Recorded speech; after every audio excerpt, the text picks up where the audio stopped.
Siya na guys, so, continuation nito sa vlog ko guys. So, continuation nito. So ayan guys. So, kailangan talaga natin mag-negosyo guys. So, sa panahon ngayon guys, kailangan na mag-negosyo. Kasi kung hindi ka mag-negosyo guys, maubos yung pera mo. Wala kang pera na kukuhanan guys. Pabili na needs mo. So, ayan. Yung mga tao talaga kailangan mo speak up. Kasi may mga tao talaga na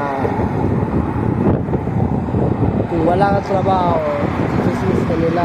Pero kung meron ka namang trabaho, tapos hindi mo sila binigyan ng pera, sasabihin ka pa nila na madamot ka, may pera ka lang, hindi ka namang papahiram ng pera. O diba guys? May mga tao talaga ngayon, kung wala kang trabaho, isisismis ka nila. Sasabihin ka nila na tamad yan, wala kang trabaho,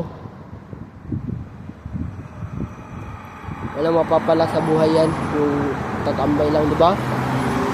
Kabaliktaran na kasi yung panahon ngayon guys. Ewan ko kung saan lulugar yung mga tao kahit nagtrabaho na sila, diba? Down ka nila guys, ayaw kasi nila na malamangan sila. Gusto nila sila lang yung ahahon guys. So, pasensya na guys, nabubulol ako guys. Bahangin kasi guys. So, ayun guys. So, kailangan talaga guys, mag-negosyo kayo guys. Kasi, pagdating ng panahon na mag-senior na kayo guys, may pension kayo o kahit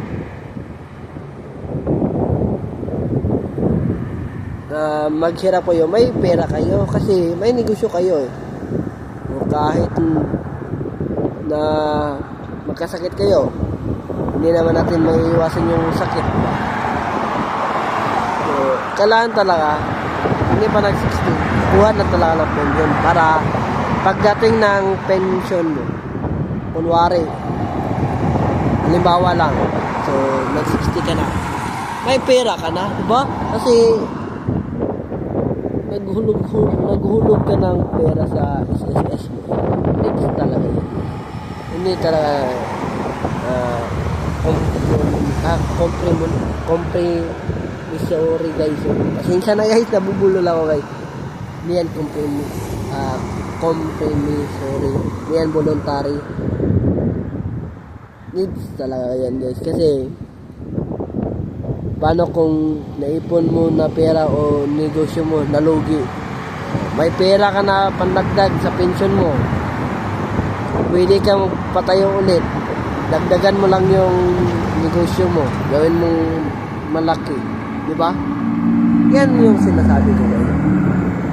I-follow nyo ko sa Facebook at Instagram. So same lang din yung Instagram ko at Facebook. At i-subscribe din na rin ako sa YouTube para may tips pa kayo guys. No? So, tips lang yan guys. So, needs talaga natin mag-ipon. Kasi, alam mo, may S. Kasi, marami kasi. Alangan man lang, isa lang yung need mo. O, diba? Needs talaga yan guys. Hindi yan once. So, bukas, pumunta ka sa West Edmonton Mall. Siyempre naman, alam nyo na yung gagawin ko. So, ayan guys, no. Hanggang dito na lang tayo guys. So, pasensya na guys, tatakpan yung camera ko.